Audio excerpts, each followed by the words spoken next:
Books that स्पीकमध्ये तुम्हा सर्वांचं स्वागत आहे.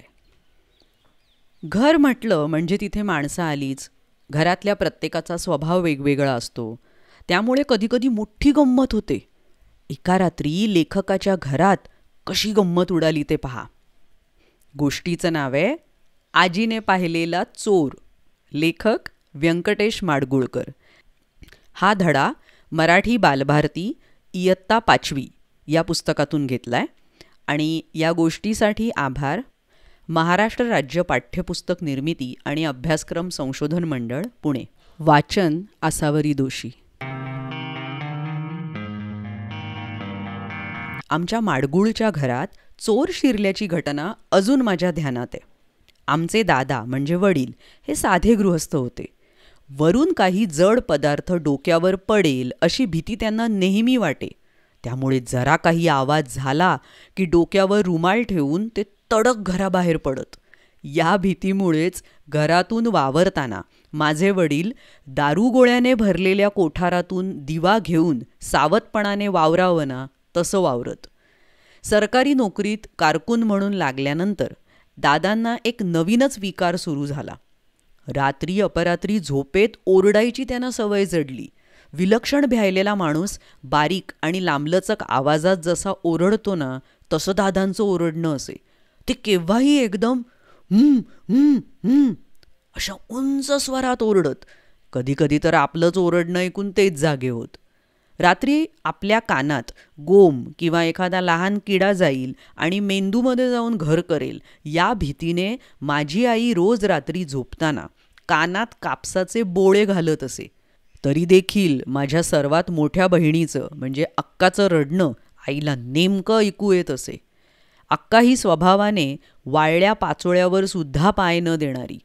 तिचं आणि विंचू या प्राण्याचं विशेष सख्य होतं.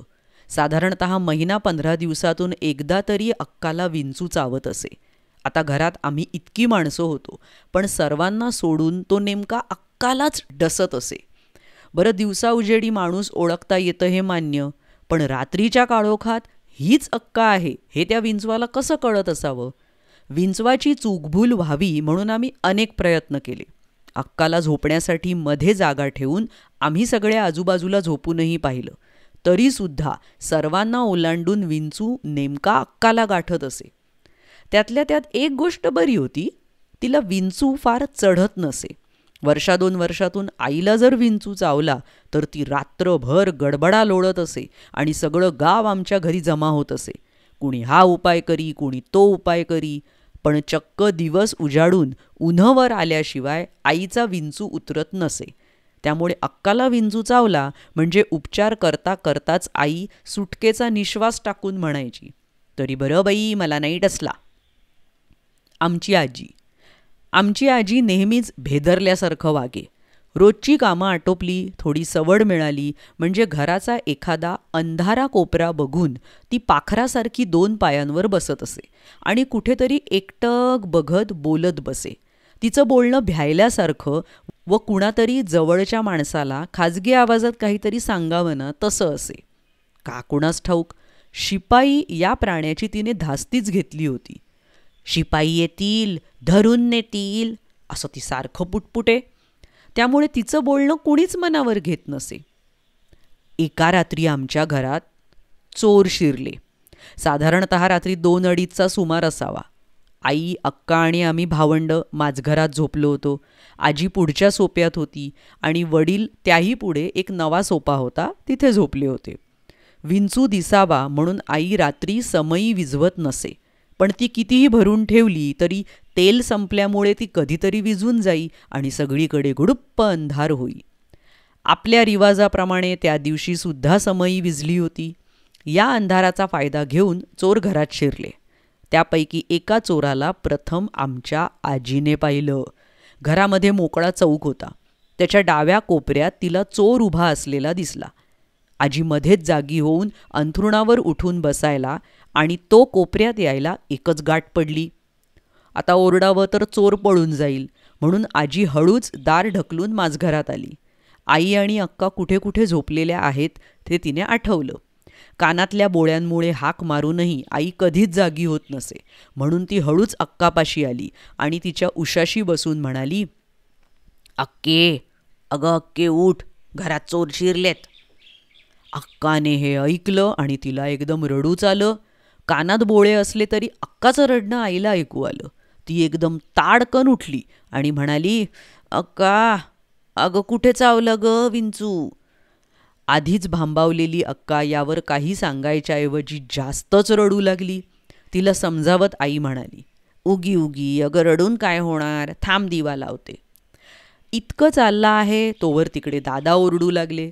ते ओरडणं ऐकताच आजीला ठाम वाटलं चोर दादांच्या उरावर बसला. ती एकदम ओरडली, "अगं दिगूला धरला बघ त्यांनी, त्याला वाचवा." आईला वाटलं आजी नेहमीसारखीच बडबडते आहे. अक्का बिचारी आधीच रडत होती. त्यात चोराने दादांना धरलं हे ऐकताच तिची शुद्धच हरपली. मग आईने हळूच उठून समई लावली आणि आपल्या समजुतीप्रमाणे विंचू चावल्यामुळे निपचित पडलेल्या अक्कासाठी ती सहाणेवर कसली तरी मात्रा उगाडू लागली. उगाडता उगाडता ती म्हणतच होती, "बरं तर बरं, मला नाही डसला." इकडे मात्र आपलंच ओरडणं ऐकून दादांची झोपमोड झाली होती. ते उठून जांभया देत हरी हरी म्हणत बसले. आत काय चाललंय याचा त्यांना मुळी पत्ताच नव्हता. थोडा वेळ गप्प झालेली आजी मध्येच पुन्हा म्हणाली, "कोपऱ्यात बसलेला मी बघितला." यावर आई म्हणाली, "मग चपलीने चांगला ठेचायचा नाही का त्याला? चावला की पोरीला?" यावर आजी घाबरून पुन्हा गप्प बसली. आत दिवा लागला आहे आणि काहीतरी गोंधळ सुरू आहे हे आता कुठे दादांच्या ध्यानात आलं. हिरव्या धाबडीची खोळ पांघरून ते माझघरात आले आणि विचारू लागले, "काय गडबड आहे, काय झालं?" आई म्हणाली, "काही नाही, नित्याचंच रडगाणं आहे, अक्कीला विंचू डसला." मुलगा उठून आत आल्याचं पाहून आजी गडबडीने उठली आणि दादांचा हात धरून त्यांना हळूच म्हणाली, "दिगू, अरे चोर शिरलाय घरात, बाहेरच्या त्या कोपऱ्यात बसलाय." त्या सरशी गाव जागं करून मदतीला बोलवावं म्हणून दादा ओरडले, "चोर, चोर." मात्रा उगाळायची सोडून मग आईसुद्धा मोठ्याने ओरडू लागली. या गडबडीत आम्ही जागे झालो आणि रडू ओरडू लागलो. गावातली कुत्रीही जागी होऊन भुंकू लागली. आईने घाबऱ्या घाबऱ्या पाटा, वरवंटा, दुपत्याची पेटी या अवजड वस्तू मागच्या आणि पुढच्या दारापाठीमागे रचल्या.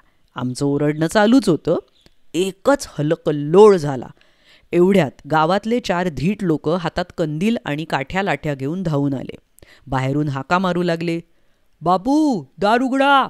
बापू भिवू नका, आम्ही आहोत. कुठे आहे चोर?" दादांनी आतूनच सांगितलं, "अंगणाच्या डाव्या कोपऱ्यात आहे, धरा धरा धरा त्याला."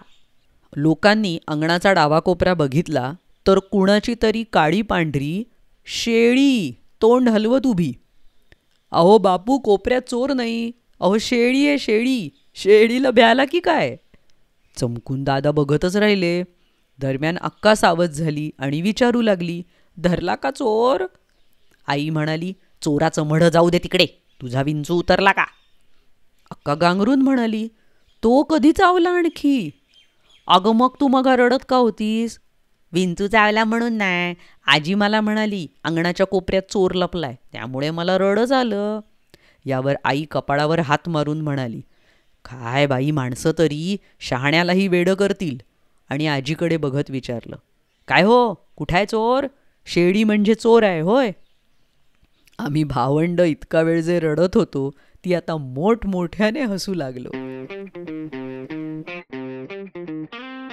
जेव्हा वीज गावातल्या प्रत्येक घरात जुन्या काळी पोहोचली नव्हती, अशा काळातली ही एक गमतीदार गोष्ट. तर अशा अनेक गोष्टी ऐकण्यासाठी बुक्स दॅट स्पीक या चॅनलला जरूर भेट द्या. यूट्यूबवर आणि वेगवेगळ्या पॉडकास्टिंग चॅनल्सवर. Website www.booksthatspeak.com. भेटूया लवकरच पुढल्या गोष्टीत. Bye bye. धन्यवाद.